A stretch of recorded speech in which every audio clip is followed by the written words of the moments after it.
KALU ABOSI of Cameroon 2. Born twice, from demonism to Christianity Part 2.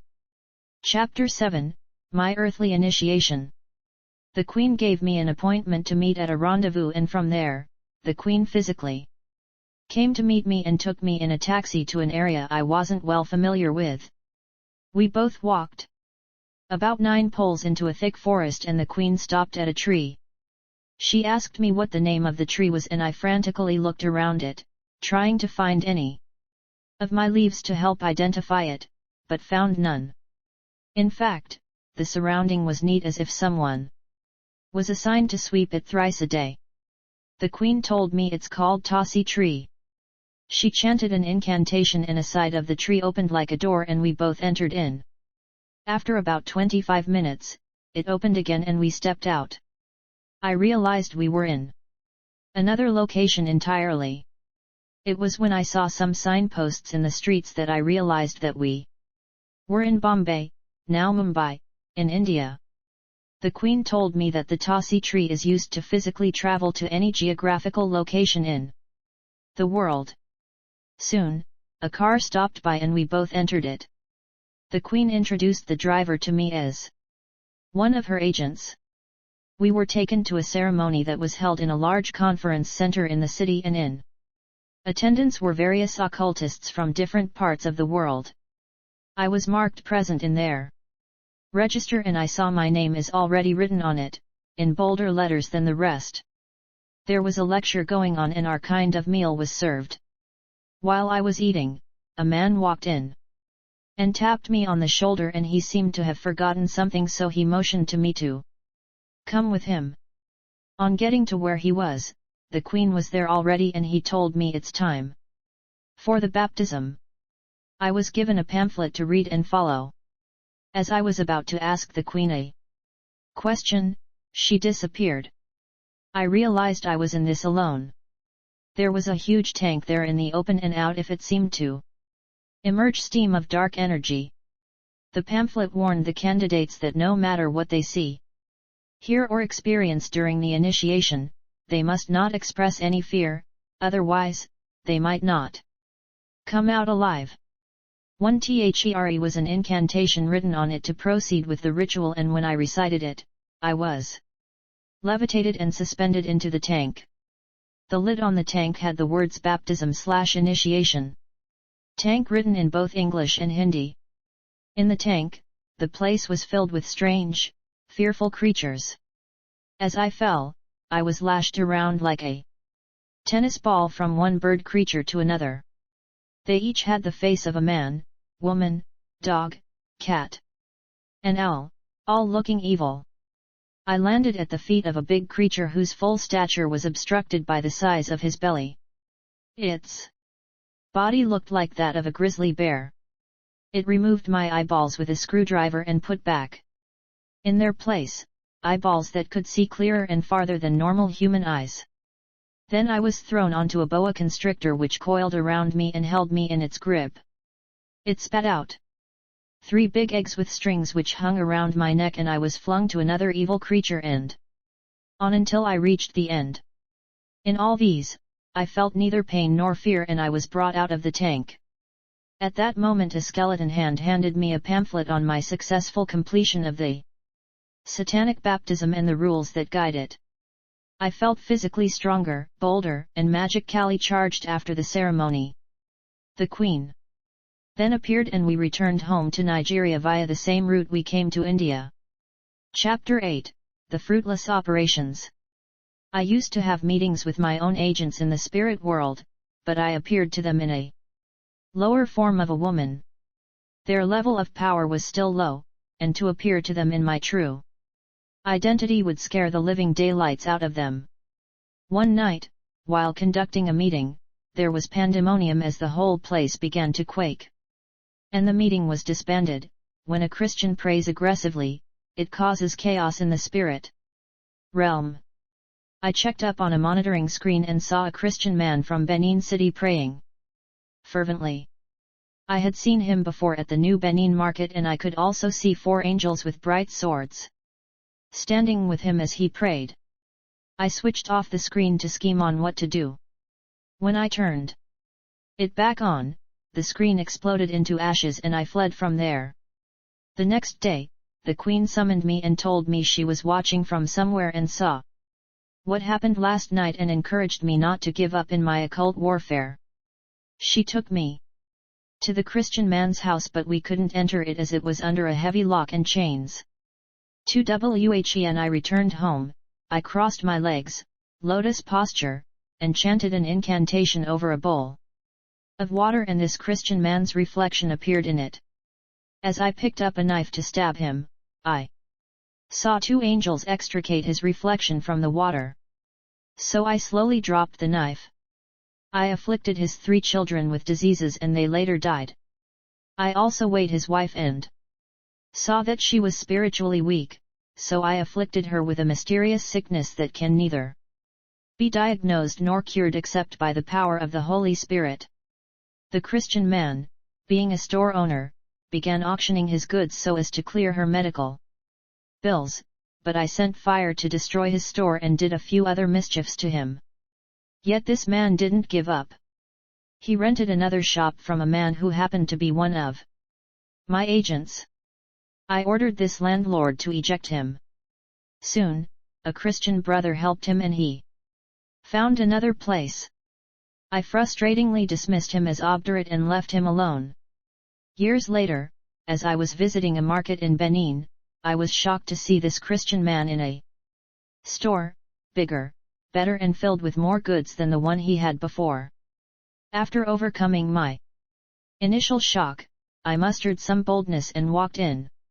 Pretending to be a customer, I struck up a conversation with the man, and then, to my shock, I learned that God had healed his wife and replenished what he had lost. We began to bargain over a lady's skirt while I devised what to do. Suddenly, there was a whirlwind at the front of this store. I viewed it with my spiritual eyes and realized it was the presence of a superior power, so I quickly pretended that some dust had been blown into my eyes. The Christian man went to borrow a basin of water and handkerchief from someone else for me to clean my eyes. As I knelt and dipped my face into the water, I suddenly saw a mysterious reflection in the water. I saw a man, walking slowly, fresh red blood was oozing from various parts of his body. He looked like someone badly wounded and was carrying a heavy cross. As this man walked on slowly, I was fascinated with the blood as I had never seen any human blood that reddish and fresh, and I reached out with my vampiristic urge to suck that blood, but it was impossible. Suddenly, the man stopped and looked straight at me saying, "Why don't you want my own to carry this cross with me?" His voice was so loud that I physically covered up my ears and looked at the Christian man to see if he heard it too, but the man didn't and was busy with something else. The words kept echoing in my mind and it seemed to shatter my powers, for I felt too weak to carry my legs to walk out. 3 As I sat there, the Christian man asked me which church I attended. I quickly mentioned one. The man began to preach the gospel to me that Jesus Christ loves me more than I love myself, but I was too busy in my thoughts wondering how my powers failed me and pondering on the identity of that man I saw in the reflection. When I got home, the words of the man kept ringing in my ears. The more I tried to remember the image, the more my powers seemed to be crumbling. But my hands were unnerved when I remembered the all-available queen. I invoked the queen, but she didn't appear. Later, when she appeared, I began to narrate my experience to her, hoping she would solve the riddle. Who was that man that I saw in the water? I asked the queen. She was surprised also. Which man? What reflection? She claimed she didn't see any man but observed that I looked hurt after washing my eyes in the basin. So I proceeded to tell her what I saw, how I used my powers given me to try to drink that blood, but couldn't, and he asked me, "Why do you want to destroy my own?" The queen paused for a while and nodded. "That man you saw is known and called by everyone in our kingdom, the righteous man," she told me, this righteous man was beaten, mocked, and shamefully crucified naked in order to deliver mankind from our claws of bondage, sin. In fact, our powers which we use for evil purposes actually belong to God, as we were once in God's service but rejected Him. She said, we including Ariel, Leviathan, Paimon, Cassiel, Ashtaroth, Belial, Zaphkiel, Eridan, Asmodeus, and myself, fondly called the Queen, were chased from God's presence earlier and all scattered to every conceivable place in the universe, land, sea, and air, to establish ourselves. Then God created man, but Satan, the president, executed a plan devised by these archdemons, which caused Adam to sin. Yet, in spite of this, God still loved man and promised that a deliverer would come. They didn't expect that this savior of mankind would come as early as he did, but when he did come, we did all we could and finally possessed the people he came to save and have him crucified. That was our own initial means of defeating him, but Satan reminded us that the Savior had said he would resurrect, so on that Saturday night, we mobilized ourselves fully armed to avert his resurrection. But, when it was about 11:55 p.m., many angels came from heaven with songs of praise and said, "It won't be well with us." One particular angel that descended forced us all to bow with our heads held down to the ground, and we were unable to do anything. By the time we lifted up our heads, the righteous man had risen and left the tomb. For this righteous man is the manifestation of God to the whole world. We struck his heel, but he crushed our heads, and that his blood which you saw in the reflection is still used by those who believe in him to crush our heads. In fact, those who believe in him and are as righteous as he is are also as powerful as he is. I asked her, will the righteous man appoint some people in our own kingdom to rule in his kingdom? She replied, we all are too filthy in God's sight to be in his kingdom. In fact, anyone that doesn't join those Christians is damned, as it is written in their book. I then asked her, if this righteous man is so powerful, why can't we just reconcile with him? The Queen answered, it's too late for us.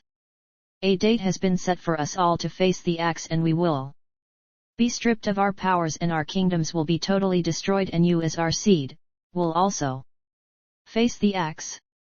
She then told me, you have the power to stop the people in the ring from accessing our power. I later knew this was a lie. I wanted to ask more questions, but she said she was tired of my questions but would answer them later. She kissed me and then disappeared. After her departure, I became more hardened than before. I reasoned that since I am eventually going to be destroyed by God, I must make sure I deceive, kill, and destroy as many lives as possible before I am made to face the axe at last. That night, I used my powers to spiritually cover the major highways connecting two neighboring states. This resulted in an accident which was reported in 1985, claiming about 80 lives. 3 survivors of the bloody accident were Christians. They were unconscious at the site, and I decided to proceed to murder them physically. I traced the hospital they were taken to and chanted an incantation to impersonate one of the nurses, a matron, working there who was currently on a leave. I chanted another incantation and a blue Peugeot 504 car like hers appeared, and I drove into the hospital, Esuth. I opened her office with my own key and searched for the record of the patients admitted. I was able to fish out the records of the survivors, and I mixed together 3 different types of drugs and called another nurse to give them to the patient. 5. I watched from the office with my spiritual eyes to see that the target was sleeping, but before the nurse came to his ward, he woke up quickly like he was having a bad dream, and when the nurse came with the injection, he vehemently refused to take it since he was now okay. Eventually, the nurse left without giving him the injection. With that, I left and returned home. The Queen appeared to me later, looking happy. She announced to me, right now, there is joy in all the kingdoms of darkness, that even Satan sent his greetings. The queen also informed me, "We are currently searching for a spiritual temple for you, and in due course, the place would be consecrated and you would rise in your rank." Chapter 9, Acquisition of Power. During this time, I had a friend, Jude, who happened to be my best friend. We visited each other's homes, played football together, went out together, and both families were friends also. One day, both Jude and I went out to swim in a river, and it lasted for hours. When I was done, I looked around and didn't find Jude. I assumed Jude had left the river and rushed home before me. That evening, when Jude's parents came to my house to ask about the whereabouts of my friend, I told them where we had gone swimming that day and thought he had gone home earlier. A search team began to frantically look for Jude, and they inquired at a diviner who revealed that he had drowned. His body was recovered days after. I knew what had really happened, and for 3 days I mourned my friend's death, unable to eat. During this period, the queen didn't appear to me. Later, on the 4th day, when she did appear, when no one else was home, I was beside myself in tears, asking why she killed my friend. The queen showed no emotion. She told me, "By the virtue of the protocols of the kingdom, you aren't supposed to be released back to the earth after your initial capture, and now that you were allowed to return, an exchange of human life had to be provided to appease the powers that be. This victim had to be someone you loved and who loved you back, therefore, we had no choice but to sacrifice Jude. You should not be showing grief after all your training and exposure in our system. Do not expose this to anyone, or you would also be killed." 6. Insidious plan by the Kingdom of Darkness succeeded because neither Jude nor my family were Christians, thus leaving us open to occult powers. After some weeks, I forgot about Jude and became more thirsty for occult wisdom and power. I visited the queen. The queen then informed me, "A site has been found for your spiritual temple, and it's going to be located within Ishimokoto Lake in Abiraba, Abia State. This lake is regarded as a mystery lake because it dries up during the rainy season and flows during the dry season." When the temple was opened, a ceremony was performed during which blood sacrifices were made. I began to study the pamphlet I was given during my earthly initiation in India and decided to use one of the eggs I was given by the boa in the satanic tank. As instructed in the pamphlet, I locked my door securely, took the first egg, and smashed it on the ground of my room after chanting the necessary incantation. At that moment, my spirit was fragmented into 2 places at the same time. The first was to my temple, while the second was leading to another dimension in the spirit world. I decided to explore the second option. When I appeared in the kingdom, I was welcomed by the chief of the demigods, who told me, "I will be your guide during your tour, and regardless of what you see or feel, you are not allowed to ask questions." The first place I was taken to, in a high car that was designed like a pressing iron, was a large complex of high-rise buildings. The streets were beautiful and the structures looked futuristic. The gates to the buildings opened by its own mechanism, and we walked inside. The first place I was taken to was a large laboratory where some men were as busy as ants, sealing some dried materials into containers, without noticing any visitor. I forgot I wasn't supposed to ask any questions and asked the chief who they were. He angrily answered that they are scientists. Next, I was taken to a factory where baby foods were being manufactured on an assembly line. I could see the name and brand of the product on the cans, but was curious what was in it. As I struggled to open the lid, the can fell to the floor, spilling the powder.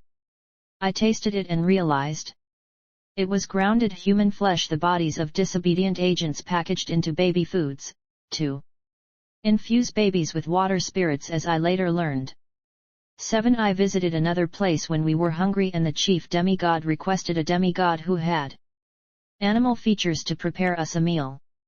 I opened a big flask on the table and a fat female child, about 2 years old, was pulled out of it. I was taken aback when I saw her and heard her cry. I asked, how did she get into the food flask?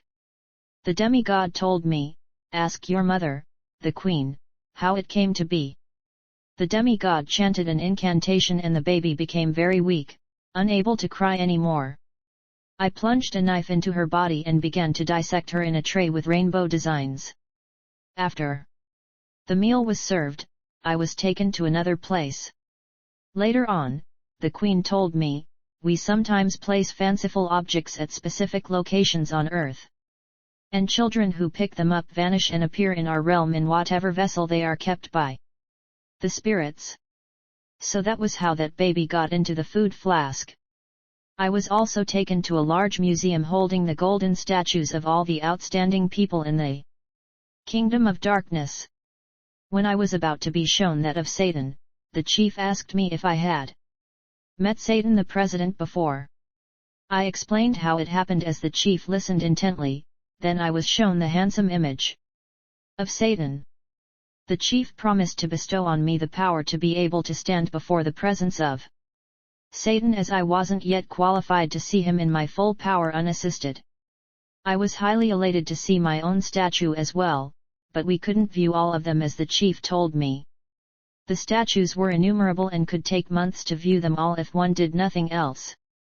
When my tour came to an end, the chief demigod told me he would give me the power I needed. He fixed his mouth into my mouth, as if kissing, and spat into my mouth certain things I didn't know and ordered me to swallow them. I felt superior within me as I complied. I asked for more.